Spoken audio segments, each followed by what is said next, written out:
அண்ணா சீரியல்ல இன்னைக்கு என்ன நடக்க போகுதுன்னு பார்க்கலாம் வாங்க வீடியோக்குள்ள போலாம். பாக்கியத்துக்கு வந்த கோபத்துக்கு சவுந்தரபாண்டி நல்லா அலறி அடிச்சு நிக்கிறாரு. இதுக்கு முன்னாடி இந்த மாதிரி பாக்கியத்தை நான் பார்த்ததே இல்லைங்கிறாங்க சவுந்தரபாண்டி.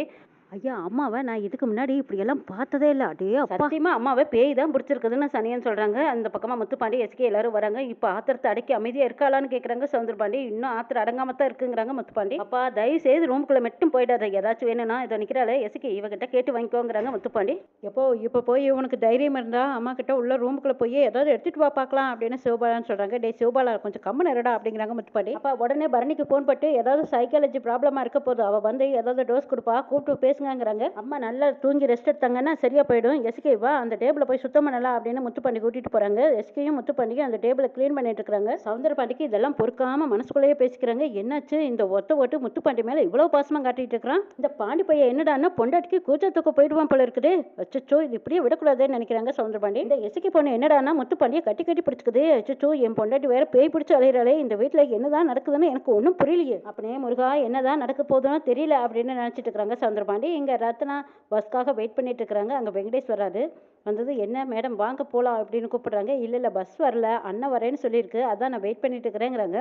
பரவாயில்ல வாங்க, நானும் உங்கள் வருங்கால புருஷன் தானே, என் கூட வந்தால் ஒன்றும் தப்பில்லை வாங்கன்னு கூப்பிட்றாங்க வெங்கடேஷ். வந்தீங்கன்னா ரெண்டு பேரும் பேசிக்கிட்டே போலாங்கிறாங்க. சார் என்ன பேசணும்னு நினைக்கிறீங்கிறாங்க. சரி நான் பேசல, நீங்கள் பேசுங்க, நான் கேட்டுகிட்டே வரேங்கிறாங்க. சரி சரி உங்கள் வண்டியில் வர்றேன். ஆமாம் நீங்கள் ஒழுங்காக வண்டி ஓட்டுவீங்களன்னு கேட்குறாங்க. ஒழுங்கானா எப்படின்னு கேட்குறாங்க வெங்கடேஷ்.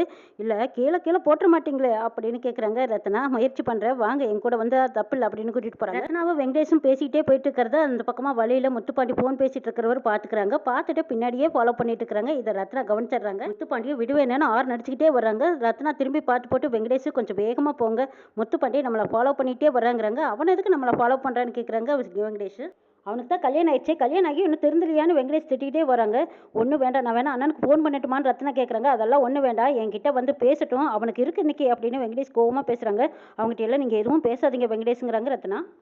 முத்துப்பாண்டி வெகு வேகமாக வெங்கடேஷ் வண்டிக்கு முன்னாடி கொண்டு வந்து குறுக்க ஓட்டு நிறுத்துறாங்க. அப்போ தான் ரத்னா சொல்கிறாங்க, நீங்கள் எதுவும் பேசிடாதீங்க, அவன் பேசினா பேசிட்டு போகிறாங்கிறாங்க. அவன் பேசினா நான் பேசாமல் இருக்க முடியுமா அப்படின்னு வெங்கடேஷ் கோவமாக கேட்குறாங்க. முத்துப்பாண்டி வந்ததும் ரத்னாவை, நீ யார் நடிச்சா திரும்பி பார்க்க மாட்டியா, உன்னோட முந்தான டயரில் சிக்க போகுது பாரு, முந்தான டயரில் சிக்குனா ஆளையே காலி பண்ணிடும் பார்த்து போ அப்படின்னு சொல்லிட்டு போயிடுறாங்க முத்துப்பாண்டி. அடே அப்பா இவ்வளவு நல்ல மனுஷனா தெரிஞ்சிட்டானா அப்படின்னு ரத்னாவும் வெங்கடேஷும் சிரிக்கிறாங்க. வீட்டில் சவுந்தரபாண்டி பயந்துக்கிட்டு பாக்கியத்தை ரூமுக்குள்ள வச்சு கதவை பூட்டிடுறாரு. ஐயோ மாமா எதுக்கு இப்போ ரூம்பை பூட்டுறீங்க, அத்தை மனசுல ஏதையோ வச்சுக்கிட்டு இப்படி புழுங்கிக்கிட்டு கிடக்கு, இப்ப தனியா உள்ள வச்சு பூட்டினீங்கன்னா அது அப்படி செத்தே போயிடும், தயவு செய்து நீங்க பூட்டு நீக்குங்கன்னு கேக்குறாங்க எஸ்கே. வாய் மூடு நீக்கி அடி வாங்கின எனக்கு தானே தெரியும், அவ எவ்வளவு உக்கிரமா இருக்கிறான்னு எனக்கு மட்டும்தான் தெரியும். பாக்கியத்தை வெளியே விட்டா யாராவது குறவலைய கடிச்சு துப்பிடுவா எனக்கு தெரியாதா, நான் விடவே மாட்டேனேங்கிறாங்க சவுந்தரபாண்டி. நான் சாமக்கோட அங்கேயே கூட்டிட்டு வரேன், அவ வந்து பேய் ஓட்டுற வரைக்கும் பாக்கி உள்ளேயே கிடக்கட்டுங்கிறாங்க சவுந்தரபாண்டி. ஆமாம்மா பாக்கியத்தம்மா ஆக்ரோஷமா ஆடுறத பார்க்கும்போது நானே பயந்து போயிட்டேன், பிடிச்சிருக்கிறது சாதாரண பேய் இல்ல குறவழி பேய். ஐயா சொல்ற மாதிரி பாக்கியத்தம்மா யாரையாவது கடிச்சு துப்புனாலும் துப்பிடுவாங்க, நீக்கவே கூடாதுங்கிறாங்க சனியன். அந்த நேரம் பரணி ஓடி வந்துட்டாங்க. அம்மாவுக்கு என்னாச்சு எங்க இருக்கிறாங்க அப்படின்னு கேட்குறாங்க பரணி. வாக்கா வா, அம்மாவுக்கு பேய் பிடிச்சிருக்காங்க, கோடாங்கிக்காரனை கூட்டிட்டு வந்து பேயோட்ட போறாரா, இங்க பாரு 2 பூட்டி வச்சிருக்கிறாருன்னு சிவபாலன் காட்டுறாங்க. பாவண்டி அத்தையை பாக்குறக்கே பயமா இருக்கு, இந்த நேரத்துல அத்தையை தனியா வச்சு போட்டலாமா, இதை போட்டு வச்சிருக்காரு உங்க அப்பா அப்படின்னு சொல்றாங்க எஸ்கே. நீ யாவது சொல்லுடி அப்படின்னு எஸ்கே கேட்க, அப்பா என்னது அப்படின்னு கேட்குறாங்க பரணி. இங்க பாரு நீ மருந்து கொடுக்குற டாக்டர், பேய் பிசாசு ஓட்ட முடியாது, இவளுக்கு எப்படி பேய் ஓட்டுறதுன்னு எனக்கு தெரியும், நீ பேசாம போங்கிறாங்க சவுந்தரபாண்டி. ஐயோ அப்பா இந்த காலத்துல போய் பேய் பிசாசுன்னு சொல்லிக்கிட்டு இங்க பாருங்க இப்ப கதவை திறக்க போறீங்களா இல்லையா அப்படின்னு கேட்குறாங்க. யார் சொன்னாலும் சரி நான் போட்டு திறக்கவே மாட்டேனே அப்படிங்கிறாங்க சவுந்தரபாண்டி. சிவபாலா போய் சுத்தியோ கல்லை எடுத்துட்டு வாடா அப்படிங்கிறாங்க பரணி. இதோ போறேங்க்கா அப்படின்னு சிவபாலன் போய் பெரிய கல்லை எடுத்துட்டு வர்றாரு. என்னைய தாண்டி தான் பூட்டை உடைக்கணும், இந்த பூட்டை என்னை தாண்டி யாராலும் உடைக்க முடியாதுங்கிறாங்க சவுந்தரபாண்டி. அக்கா அநேகமா இவரோட மண்டையை உடைச்சா தான் இந்த பூட்டை திறக்க முடியும் போல இருக்குதுங்கிறாங்க சிவபாலன். என்னை அடிச்சு போட்டுருவியான்னு கேட்குறாங்க சவுந்தரபாண்டி. இங்க பாருங்க பெரிய ஒரு கட்டையை கொண்டு வந்து இவங்க 2 பேர்த்தையும் அடிச்சு போட்டா தான் நம்ம இந்த பூட்டை திறக்க முடியுமாக்கா, நான் அதை செய்யட்டுமான்னு கேட்குறாங்க சிவபாலன். அக்கா பூட்டை உடைக்கிறது கூட வேஸ்ட், பேசாம கதவை உடைச்சிடலாங்கிறாங்க. டே என்னடா அந்த காலத்து ரோப் கதவு நினைச்சிட்டு இருக்கிறியா, இங்க பாருடா இது தேக்கு மர கதவுடா, அந்த காலத்து கதவுங்கிறாங்க சவுந்தரபாண்டி. இந்த கதவு எவ்வளவு காஸ்ட்லின்னு உனக்கு தெரியுமான்னு கேட்குறாங்க சவுந்தரபாண்டி. இங்க பாருங்க பூட்டை திறந்து விட்டீங்கன்னா உங்க மண்டையும் தப்பிக்கும் கதவும் தப்பிக்கும், இப்போ என்ன சொல்ல போறீங்கன்னு கேட்குறாங்க பரணி. சிவபாலா நீ பேசிட்டு இருந்தா வேலைக்கு ஆகாது, இந்த கல்லு பெரிய கல்லு, இதை போட்டு எதை வேணாலும் உடனே எஸ்கே கொண்டு வந்து கொடுத்துட்றாங்க.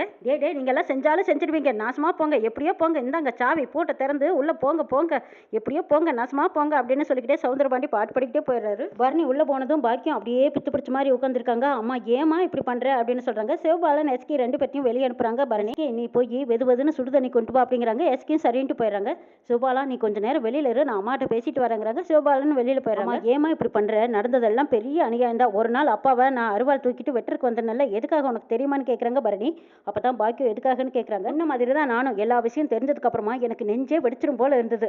அதனாலதான் அவ்வளோ பெரிய ஆத்திரத்திலையும் கோபத்திலையும் அருவாளை தூக்கிட்டு எனக்கு அருவா தூக்குற தைரியம் வரலி அடைங்கிறாங்க பாக்கியம். இங்க பாருமா, இந்த ஆளு ஒரே நிமிஷத்துல செத்துடக்கூடாது. அத்தப்பட்ட வேதனை, அவமானம், கஷ்டம், நஷ்டம் இது எல்லாமே அந்த ஆளும் அனுபவிக்கணும். இந்த ஆளு இந்த மாதிரி கஷ்டத்தை எல்லாம் அனுபவிக்கணுமா வேண்டாமான்னு பரணி கேட்குறாங்க. கண்டிப்பா கஷ்டப்பட்டு ஆதரிக்க ஆள் இல்லாம சீக்கு பிடிச்சி சாவனண்டி, நாசமா போனவை இவனை இப்படியே விடக்கூடாதுங்கிறாங்க பாக்கியம். அதுக்காகத்தாமா நானும் சண்முகமும் இவ்வளவு கஷ்டப்பட்டு பாடுபட்டு இருக்கிறோம். இந்த ஆளு ஜெயிலுக்குள்ள தள்ளுறதுக்கு தான் நாங்க இல்லை என்னென்னமோ வழி தேடுறோங்கிறாங்க பரணி. ஏண்டி இந்த ஆளோட முகத்தை பார்த்தாவே எனக்கு பத்திக்கிட்டு வருதுங்கிறாங்க பாக்கியம். ஆமாமா, இந்த ஆளுக்கு சரியான தண்டனை கொடுத்து ஜெயில தூக்கி போடணுமா, அது வரைக்கும் நீ கொஞ்சம் பொறுமையா இருக்கியான்னு பரணி கேட்கறாங்க. சரி இப்ப என்னடி நான் செய்யட்டும்னு கேட்டுட்டு இருக்கும்போது எஸ்கி உள்ள வந்துடுறாங்க. அம்மா உனக்கு பிபி அதிகமா இருக்குது, நான் மாத்திரை கொடுக்குறேன், நீ அதையெல்லாம் போட்டுட்டு நல்லா தூங்கி எந்திரி, உனக்கு எல்லாம் சரியாயிடுன்னு சொல்லி மாத்திரை கொடுக்குறாங்க பரணி. பாக்கியம் சரின்னு சொல்லிட்டு அப்படியே கண்ணை மூடி படுத்து தூங்குறாங்க. வெளியில வந்ததுக்கு அப்புறமா பரணி கிட்ட சவுந்தரபாண்டி கேட்கறாங்க, என்ன உங்க அம்மாவுக்கு பேய் தானே பிடிச்சிருக்குன்னு கேட்கறாங்க. எல்லாம் ஒன்றும் கிடையாது, மாத்திரை கொடுத்துருக்கேன், தூங்கி எந்திரித்தாங்கன்னா எல்லாம் சரியாயிடுங்கிறாங்க. அப்படி என்ன வியாதின்னு கேட்கறாங்க சவுந்தரபாண்டி. பரணி ஏதோ ஒரு வியாதியை சொல்லி சொல்றாங்க. இதை சவுந்தரபாண்டி புரியாம என்னது நான் பேயான்னு கேட்கறேன், நீ மினின்னு சொல்றியா, ஏன்டா சனியா உனக்கு இதுல ஏதாவது புரியுதாதான்னு கேட்கறாங்க. இதெல்லாம் உங்களுக்கு புரியாது, புரியவும் வேண்டான்னு சொல்லிடுறாங்க பரணி. எஸ்கே அம்மாவுக்கு பக்கத்துல ஒருத்தர் மாத்தி ஒருத்தர் கூடவே இருங்கன்னு சொல்றாங்க. ஆனா இவரை மட்டும் பக்கத்துல விட்டுறாதீங்கன்னு சொல்லிட்டு பரணி போயிடுறாங்க. சவுந்தரபாண்டி பரணி நான் பாக்கியத்தை பார்த்தாகணும், இது நான் கட்டின வீட்டுக்குள்ள பாக்கியம் இருக்கா, நான் போவேன் அப்படின்னு சொல்லி உள்ள போறாங்க. பட்டார்னு கதவை சாத்திடுறாங்க. எஸ்கி சவுந்தரபாண்டி மூக்க உடச்சு விட்டுறாங்க. ஐயோ இந்த நசுக்கி புள்ள மூக்க நசுக்கி விட்டுட்டாலே, டேய் சனியா அப்படின்னுட்டு வராங்க. ஐயா வேண்டாம் வாங்க ஐயா போலாம் வாங்கன்னு சனியனும் சவுந்தரபாண்டியும் அந்த பக்கம் போயிடுறாங்க.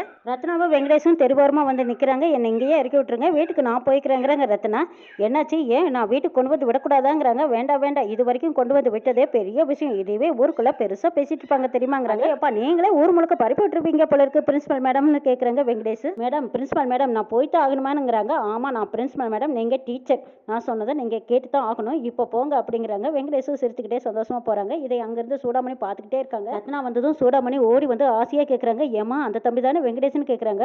ஆமா அது எப்படி உங்களுக்கு தெரியும்னு ரத்னா கேட்குறாங்க. இல்ல சண்முக தம்பி தான் சொல்லிச்சுங்கிறாங்க சூடாமணி. ஆளு அம்சமா தான் இருக்காரு, அவர் அப்படி என்ன சொன்னாருன்னு நீ சிரிச்சுக்கிட்டு வந்தேன்னு கேட்குறாங்க சூடாமணி. இதெல்லாம் உங்ககிட்ட சொல்லி ஆகணுமா, இது என்னோட பர்சனல் விஷயம், மாதிரி தேவையில்லாத விஷயத்துல எல்லாம் நீங்க இன்வால்வ் ஆகாதீங்க, நீங்க ஒண்ணு எங்க அம்மா கிடையாது, எங்க அம்மாவோட ஃப்ரெண்டு தான் புரியுதா அப்படின்னு சொல்லிட்டு ரத்னா மூஞ்சில அடிச்ச மாதிரி சொல்லிட்டு போறாங்க. சரிதா நீ போய் டீ சாப்பிடு போ அப்படின்னு சொல்லி அனுப்புறாங்க சூடாமணி. தேவையில்லாத விஷயத்துல எல்லாம் மூக்க நுழைச்சுக்கிட்டச்சே அப்படின்ட்டு ரத்னா உள்ள போயிடுறாங்க. ரத்னாவுக்கு மாப்பிள்ளை எம்பிட்டு பொருத்தமா இருக்காங்க, மரியாதையாவும் நடத்துக்கிறாங்க. சாமி இவங்க 2 பேத்தையும் நீ தான் நல்லபடியா ஒன்று சேர்த்து வைக்கணும்னு சூடாமணி வேண்டிக்கிறாங்க. வைகுண்டம் ஏதோ ஒரு கணக்கு சொல்லிட்டு இருக்கிறாங்க. ரத்னா எழுதிக்கிட்டு இருக்கிறாங்க. அப்பதான் சண்முகம் பரணி 2 பேரும் உள்ள வருவாங்க. வரும்போது வைகுண்டம் கேட்குறாங்க, உங்க அம்மாவை பாத்தியா நல்லா இருக்காளான்னு கேட்குறாங்க. கொஞ்சம் எக்ஸைட்டாக தான் இருக்காங்க, மாத்திரை கொடுத்துட்டு வந்திருக்கேன்னு சொல்றாங்க பரணி. உங்க 2 பேருக்கும் டீ போட்டு தட்டுமான்னு சூடாமணி கேட்குறாங்க. பரணி வேண்டான்னு சொல்லிடுறாங்க. எனக்கு வேணா காப்பி போட்டு கொடுங்கன்னு கேட்குறாங்க சண்முகம். சரியாத்தா அப்படின்னு சொல்லிட்டு சூடாமணி போறாங்க. வெட்டிக்கிளி கடையில் பொருள் வாங்குறத பத்தி பேசிட்டு இருக்காங்க சண்முகத்துக்கிட்ட. சண்முகம் வெட்டிக்கிளி பேசி முடிச்சுட்டு வெட்டிக்கிளி திரும்பி பார்க்குறாங்க. வைகுண்டம் சூடாமணியை பார்த்து ஜாடியா பண்ணி பேசிட்டு இருக்காரு. ஓ இந்த கிழவனை ஒரு வழி பண்ணவே முடியலையே அப்படின்னு வெட்டிக்கிளி வைகுண்டத்தை பார்க்குறாங்க. வைகுண்டம் கவனிக்காம சூடாமணி கிட்ட காப்பி நல்லா இருக்குன்னு ஜாடியா சொல்லிட்டு இருக்காங்க. சூடாமணியும் சந்தோஷமா தலையாடிட்டு இருக்காங்க. இது வெட்டிக்கிளி கவனிச்சிடுறாங்க. இப்போ முதல்ல கடக்கணக்க பாரு, மற்றதையெல்லாம் மிச்சத்தை மறுபடி பார்த்துக்கோ அப்படின்னு ஜாடியா பேசுறாங்க. டே தெரியுமாடா கொண்டாடுங்க அப்படின்னு வைகுண்டம் வாங்கிக்கிறாங்க. சூடாமணியே ஏற இறங்க பாக்குறாங்க. முதல்ல இவங்க 2 பேத்தையும் சொல்லணும், இவங்க முன்னாடியே இப்படி ஏடாகூடமா நடந்துக்கிறானே இந்த கிழவை அப்படிங்கிறாங்க. சூடாமணியும் பார்த்து சிரிச்சிட்டு இருக்கிறாங்க. மருமன் முன்னாடியே காதல் வேற காதல், உனக்கு இருக்குயா இருக்கு, உனக்கு என்ன பண்றேன்னு மட்டும் பாரு அப்படின்னு வெட்டிக்கிளி நினைக்கிறாங்க. எப்பா சண்முகம் பரணி ரத்னா ஸ்கூல்ல இருந்து வரும்போது நடந்த விஷயத்த சொன்னாலான்னு வைகுண்டம் கேட்குறாங்க.